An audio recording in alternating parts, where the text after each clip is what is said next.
So let me just unpack this human element component. There are really two parts to this. The first is about helping individuals perform at their best. And then the second part relates to both teams and more broadly organisations, which is about building a culture of authenticity, of trust, of respect, of collaboration. There's many organisations that have got those words written up on boardroom walls all around the world, aspiring to these wonderful values. But if you go into the organisations and either observe what's actually happening or talk to the employees and say, is there a congruency between the aspiration and what actually happens day in and day out? I mean, as you well know, there is a massive gap in most cases. And I think that's because when you think about the aspiration, that's one part, but equipping and enabling people with the tools they need to be able to be authentic, to be trusting of others, to be secure in themselves enough to do that, that takes work. And that's precisely what we bring to the table. So when it's about people being at their best, we use the ID, the instinctive drive system, that helps uncover what people, or the way people are driven naturally, the way they're wired to be at their best. So when it comes to being at your best, we use the ID, the instinctive drive system, which includes at the front end of that a diagnostic profiling tool, which we call the ID, that identifies what drives and motivates people, the way that they're naturally wired to perform. What I found, and I didn't know this when I first started this work 27 or so years ago, was that when people perform true to their natural instincts, their instinctive drives, that's when they perform at their best. So we've developed not only the profiling tool, but a whole library of strategies and insights for every person's ID that shows them how to be at their best, no matter what task or role they might be working in at the time. That is a powerful component to what we do. So the second part of what we do is relating to teams and organisations, and that's about instilling the culture.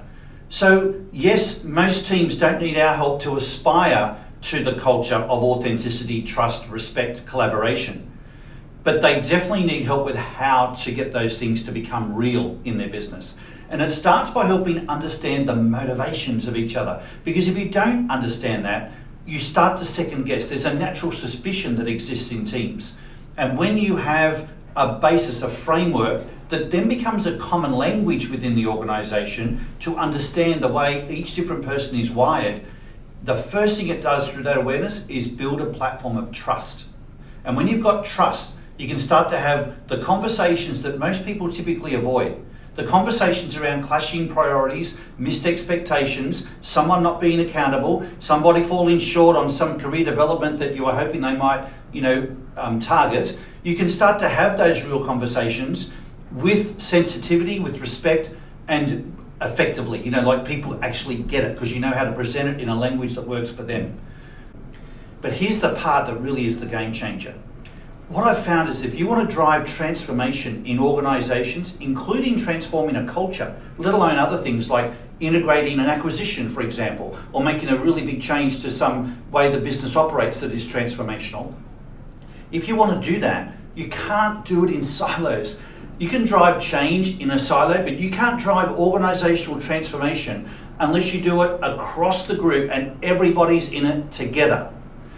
To do that, you've got to have a common language. You've got to have everybody on the mission at the same time, doing it in harmony, with a common language where they understand each other and can have these tougher conversations fluidly, with agility that doesn't interfere or isn't interfered with by one or two people not being able to get on with each other, and that hijacks the whole damn mission. So if you want to drive organisational transformation grounded on top of a platform of trust and authenticity, like the culture that represents that, we have a unique proposition that really does make that difference.